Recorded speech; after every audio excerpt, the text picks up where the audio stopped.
लोग हैं उनका हालचाल जानने के लिए, ये देखने के लिए कि उनकी हालत इस वक्त कैसी है।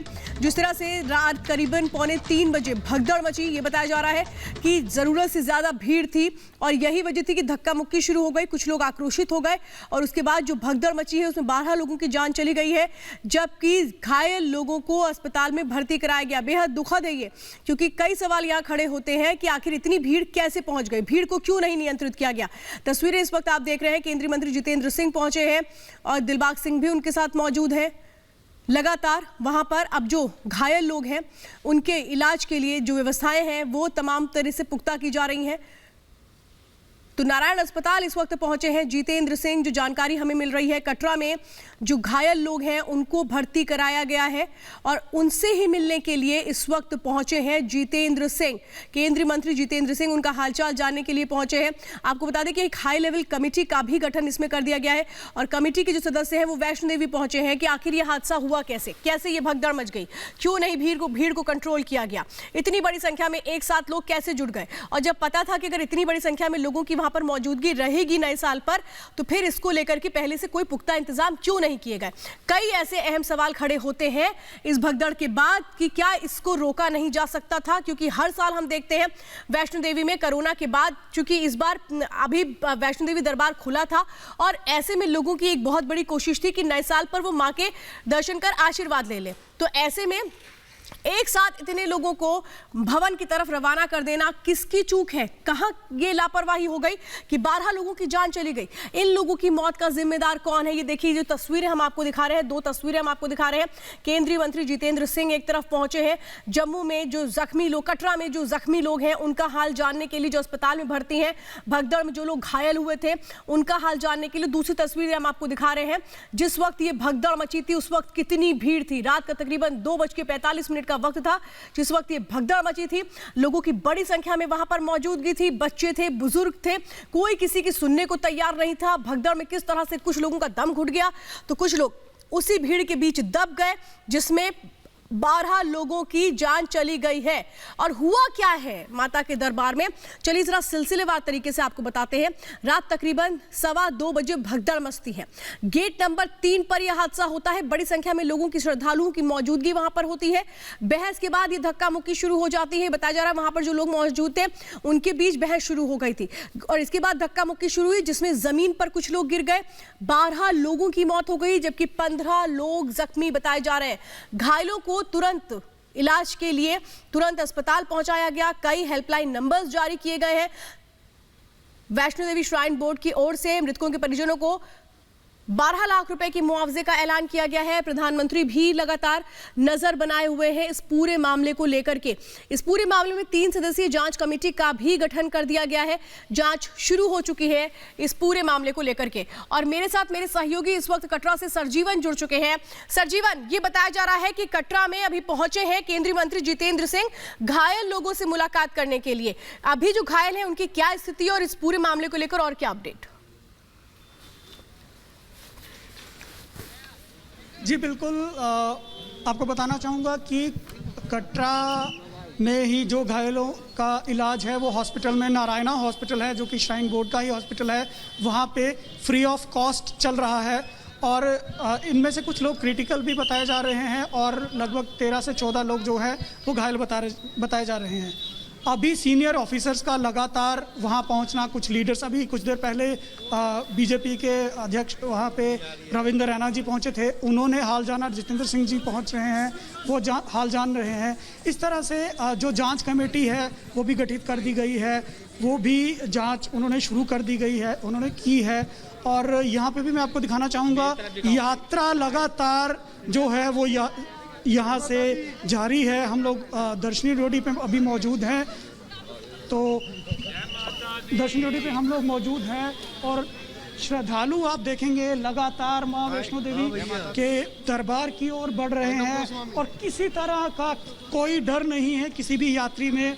और सभी लोग यही चाहते हैं कि फर्स्ट नवरात्रा पे माँ वैष्णो देवी जी के दर्शन हो, उनके नए साल की शुरुआत जो है माँ वैष्णो देवी जी के आशीर्वाद से हो।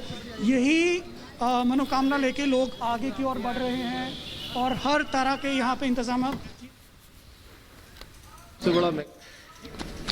माता वैष्णो देवी जी के दरबार में भगदड़ मचने से एक बहुत ही पीड़ादायक और एक कष्टदायक घटनाक्रम हुआ है। चूँकि 31 दिसंबर वर्ष का आखिरी दिन होता है और हर वर्ष माता रानी के दरबार में भारी संख्या में श्रद्धालु 31 दिसंबर को आते हैं और ताकि नव वर्ष के आगमन के दिन वो माता रानी के चरणों में प्रणाम करके माँ का आशीर्वाद लें, ताकि आने वाला वर्ष सबके लिए अनेकों प्रकार से खुशियाँ और मंगलमय हो। 31 जनवरी 2021 की मध्य रात्रि को माँ वैष्णो देवी जी के दरबार में जो भगदड़ हुई, वहाँ कुछ श्रद्धालुओं में कहासुनी हुई और उसके बाद वहाँ ये अप्रिय और दुखद घटना हुई। और ये तस्वीरें इस वक्त आप देख रहे हैं, देखिए किस तरह से कुछ लोग खंबे पर चढ़ गए खुद की जान बचाने के लिए। और ये जो आप तस्वीरें देख रहे हैं, यहीं से ये पूरा रास्ता जो है ये भवन की तरफ जाता है। यहाँ से आप समझ लीजिए जो भवन की दूरी है वो मुश्किल से 1 से 1.5 किलोमीटर रह जाती है। और यहाँ पर इतनी बड़ी संख्या में लोगों की मौजूदगी, रात का तकरीबन 2:15 बजे का वक्त था। ये सीधा रास्ता, हालांकि कई लोगों का ये कहना है कि यहाँ पर जो पहले बैरिकेडिंग की गई थी उसमें आने और जाने वालों के लिए रास्ता अलग हुआ करता था। एक तरफ से लोग आते थे, दूसरी तरफ से श्रद्धालु जाते थे, लेकिन इस बार इस तरह की बैरिकेडिंग को हटा दिया गया था।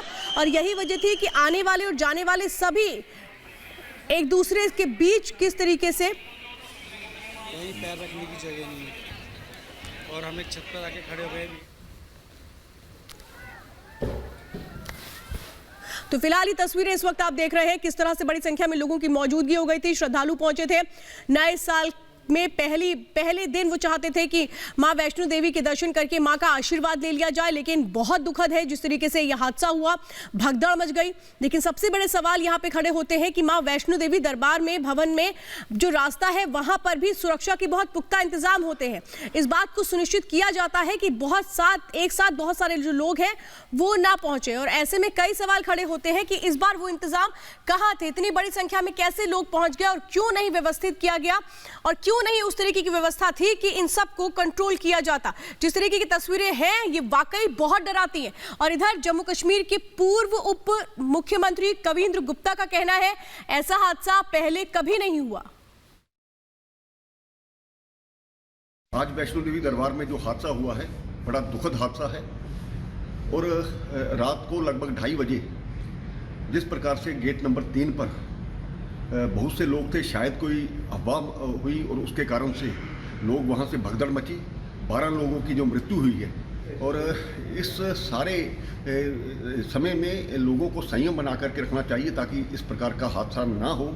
और नए साल के कारण से जिस प्रकार से वाकई में ये दुखद घटना है, मैं उनके परिवार के प्रति संवेदना प्रकट करता हूँ। और कटरा में इस वक्त हमारे साथ मेरे सहयोगी सजीवन मौजूद हैं। सजीवन, इस वक्त जो आप तस्वीरें वहां पर दिखा रहे हैं, हम देख पा रहे हैं कि जो लोग हैं वो किस तरह से कतारों में आगे बढ़ रहे हैं, लेकिन कल की जो तस्वीरें थी वहां पर सिर्फ अफरा तफरी थी। वहां पर कहीं भी प्रशासन के इंतजाम नजर नहीं आ रहे थे कि भीड़ को कंट्रोल किया जाता, एक साथ लोगों को न रवाना किया जाता। तो फिर इसके लिए जिम्मेदार कौन?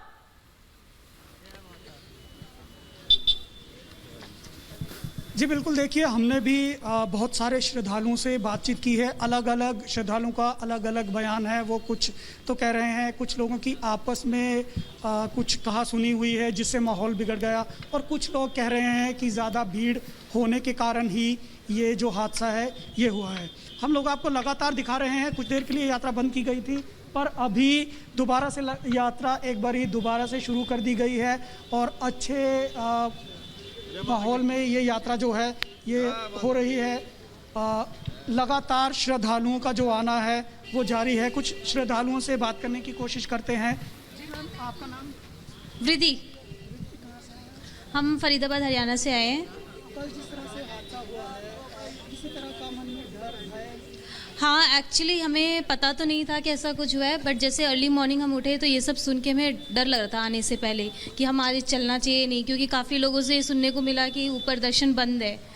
तो इसलिए हम सोच रहे थे कि या तो हम ठहर जाएं या तो वापस जाएं, क्योंकि अभी पता नहीं इस हादसे के बाद एंट्री मिलेगी कि नहीं। तो अभी काफ़ी जी लोगों सर, से सुनने जीवन। को मिला है कि अब शुरू हो चुका है दर्शन, तो हमने इसी मन्नत से आगे जा रहे बढ़ रहे हैं। किसी तरह का कोई डर? हाँ, थोड़ा है भीड़ को। बिल्कुल सजीवन, भीड़ बिल्कुल लोगों के मन में फिलहाल डर नहीं है, लेकिन अहम सवाल यही है कि क्या इस हादसे को, इस भगदड़ को रोका नहीं जा सकता था। और हमारे साथ इस वक्त गुरसिमरन भी जुड़ चुके हैं जो नारायणा अस्पताल के पास मौजूद है। मुझे बताइए गुरसिमरन, बताया जा रहा है कि केंद्रीय मंत्री जितेंद्र सिंह पहुंचे हैं, घायलों का हालचाल जान रहे हैं, घायलों की स्थिति अभी क्या है? जी निश्चित तौर पर देखिए 16 पेशेंट्स जो हैं वो आए थे, जिसमें से कि 6 को पहले ही डिस्चार्ज कर दिया गया था। अब 10 इस वक्त अस्पताल में मौजूद हैं, जिनमें 6 की हालत जो है वो पूर्ण रूप से स्वस्थ है और आज शाम तक उनको छुट्टी मिल जाएगी। बाकी 4 जो हैं वो आईसीयू में हैं, लेकिन जल्द ही उनकी जो सेहत है उसका पहला हेल्थ बुलेटिन आएगा। माना जा रहा है कि उनकी भी इम्प्रूवमेंट काफ़ी ज़्यादा अच्छी है। DGP Dilbagh Singh, minister of states in the prime minister's office doctor Jitendra Singh जो हैं वो यहाँ पर घायलों का हाल जान रहे हैं। तीसरे फ्लोर पर घायलों को रखा गया है, वार्ड्स में शिफ्ट कर दिया गया है, तो उनका वहाँ हाल जान रहे हैं। उसके बाद मीडिया से बात भी करेंगे। लेकिन अभी तक जो कारण निकल कर सामने आया है कि कोई स्कफल जो है वो हुआ है 2 युवाओं के बीच, जिसके बाद पुलिस ने शायद माहौल को संभालने की कोशिश की। उस दौरान लाठीचार्ज हुआ, उसके बाद हुआ, ये अभी पूरी तरह साफ नहीं है। और उसके बाद जो है भगदड़ ऐसी मची कि जिसको संभालना काफ़ी ज़्यादा मुश्किल हो गया। 12 लोगों की मौत हुई है, 16 घायल हुए थे, 6 की छुट्टी दे दी गई। यहाँ पर घायल जो हैं वो भर्ती है। इसके साथ साथ सबसे बड़ा सवाल यह है कि आखिरकार गलती जो है वो किसकी थी? क्या इस पे प्रशासन की गलती थी, जो श्राइन बोर्ड का प्रशासन था उसकी गलती थी? क्या इसमें पुलिस की तरफ से गलती हुई है? इसके लिए जम्मू कश्मीर सरकार ने एक उच्च स्तरीय कमेटी, जिसको कि गृह सचिव, जो जम्मू के मुख्य सचिव गृह हैं विभाग, वो हेड कर रहे हैं। एडीजी जम्मू मुकेश सिंह और डिविजनल कमिश्नर जम्मू राघव लंगर उसका हिस्सा हैं। तो वो हर एक चीज़ को देखेगा। देखिए कोविड नियमों के अनुसार 25,000 से ज़्यादा श्रद्धालु जो हैं वो एक समय में माँ वैष्णो देवी के दरबार में नहीं जा सकते एक दिन में। लेकिन जिस हिसाब से श्रद्धालु बता रहे हैं, प्रत्यक्षदर्शी बता रहे हैं, बिल्कुल गुरसिमरन, यही तो सवाल है कि कोविड के बाद नए नियम थे, एक साथ इतनी बड़ी संख्या में जो श्रद्धालु हैं वो नहीं जा सकते थे। यात्रा की जो पर्ची होती थी वो बाकायदा चेक होती थी। लेकिन इस बार कई चीजें हैं जो सवालों के घेरे में आ चुकी है कि आखिर ये गलती कैसे हुई। सवाल यही है कि आखिर ये सब क्यों, कैसे हुआ, क्यों हुआ? क्योंकि क्या पहले से इंतजाम? देखिए गुरसिमरन, जो आप जानकारी बता रहे हैं, हर बार हम देखते हैं कि कैसे जो नया साल होता है उसमें मां के आशीर्वाद के लिए श्रद्धालु पहुंचते हैं। तो इस बार इतनी बड़ी चूक कैसे हो गई? पहले से इंतजाम क्यों नहीं किए गए? हाँ देखिए निश्चित तौर पर इस बार चूक तो हुई है, स्वाभाविक तौर पर। अब इस चूक के लिए जिम्मेवार कौन है ये जो है इंक्वायरी कमेटी डिसाइड करेगी जब इन्वेस्टिगेशन होगी। डॉक्टर जितेंद्र सिंह अब से चंद मिनटों में यहाँ पहुँचने वाले हैं। मीडिया से भी डॉक्टर जितेंद्र सिंह बात करेंगे।